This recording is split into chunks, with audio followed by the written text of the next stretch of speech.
রেজাল্টগুলো এর মধ্যে মা যত্ন সহকারে রেখে দিয়েছে। এই যে দেখতে পাচ্ছ তোমরা, এইটা এই যে এই ঘিয়ে কালারের যে রেজাল্টটা, এটা হচ্ছে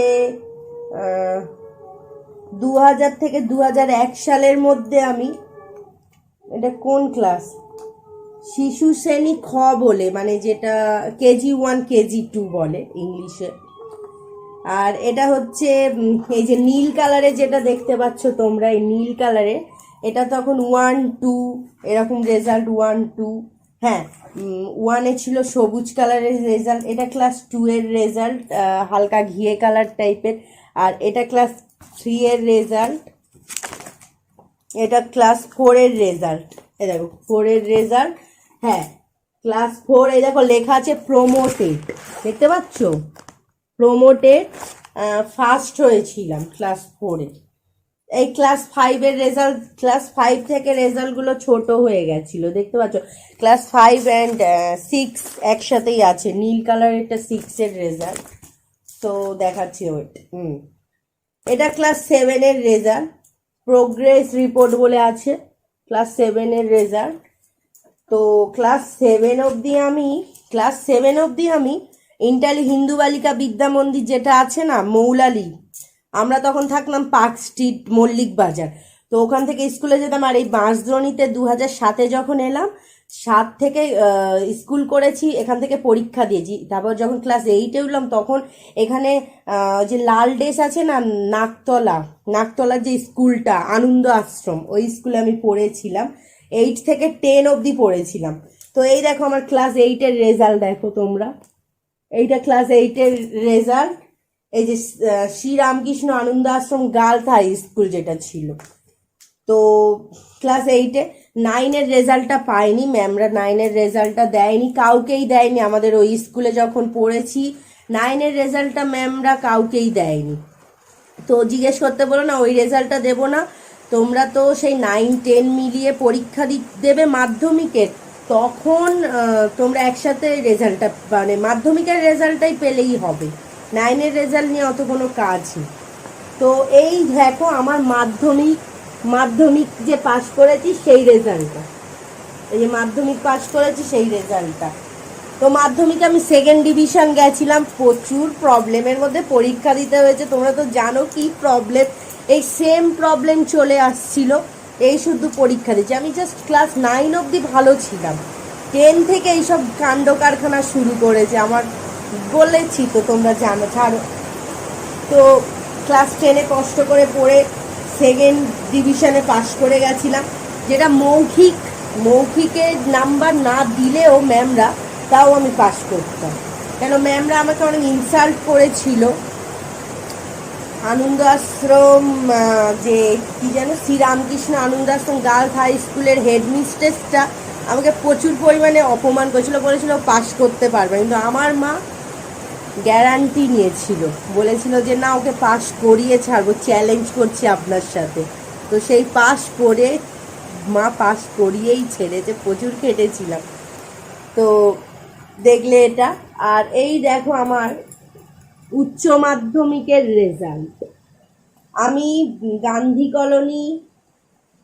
কলোনি যে স্কুলটা ছিল, girls high school Gandhi colony, ওই স্কুলে আমি 11 12 পড়েছিলাম। 11-এ ওই একই কেস, ম্যামরা রেজাল্ট দেয়নি। তো 11-এ জানো একটা ঘটনা ঘটেছিল, 11-এ যখন পরীক্ষা মানে শুরু হয়ে গেছে, বুঝছো তো, বাংলা ইংলিশ পরীক্ষা শুরু হয়ে গেছে, আমি পরীক্ষা দিতে যাইনি, কে জানে এরকমই প্রবলেমটা ছিল, শরীর খারাপ ছিল, তখন তো ধরতে পারিনি ব্যাপারটা, এবার যাইনি। তো ম্যামরা ফোন টোন করতো, বলেছিল যে যদি 2টো পরীক্ষার পর না আসো ফোন করা হবে, যে কেন আসছে না। তো আমার এবার কি হয়েছে, বাংলা ইংলিশ পরীক্ষা হয়ে গেছে, এডুকেশন পরীক্ষার দিন আমার একটা বন্ধু ছিল, ওই বন্ধুদের সাথে খুব ঝামেলা হয়েছে, ও বলছে তুমি পরীক্ষা দেবে না বলে আমি দেবো না। আমার তখনই সেদিন থেকে জেদ হয়েছে, মানে কালকের পরীক্ষা আর আজকে রাত্রেবেলা ঝগড়া হয়েছে 9টার সময়, আমি বলছি দাঁড়াও, আজকের পড়বো এডুকেশন, প্রথম মানে বাংলা ইংলিশের পর এডুকেশন ছিল। এডুকেশনটা ওই 9টা থেকে জাস্ট 12টা অবধি রাত পড়েছি, ব্যাস হয়ে গেছে, চলে গেছি পরীক্ষা দিতে। কোশ্চেন কমন এসছে, ভালো মার্কস তুলেছি।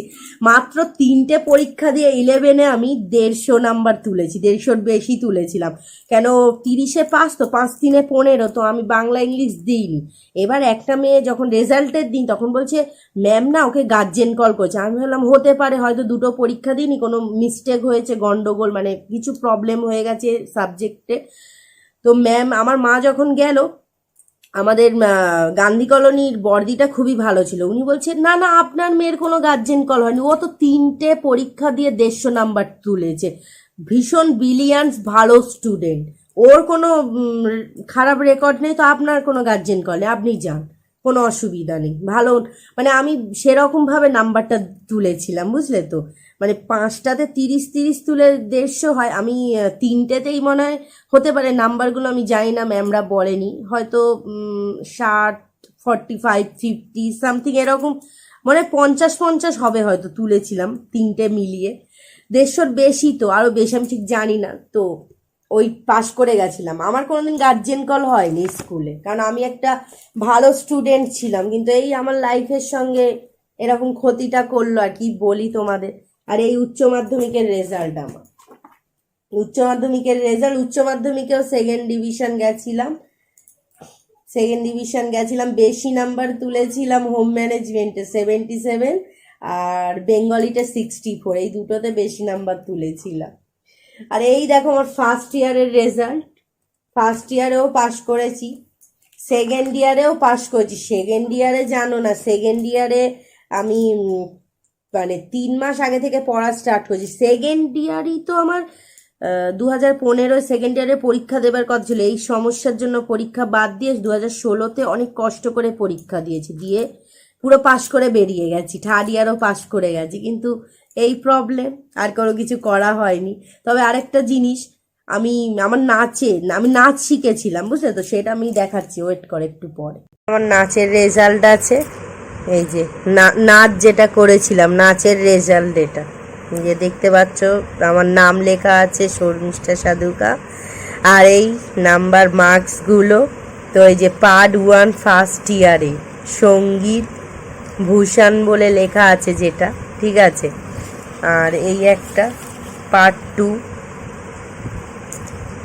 2এও আছে, এই যে ভারতনাট্যম ড্যান্স, দেখতে পাচ্ছ ভারতনাট্যম ড্যান্স বলে লেখা আছে, এটাও নাচের রেজাল্ট। এটা সেই রবীন্দ্রসঙ্গীত, যেটা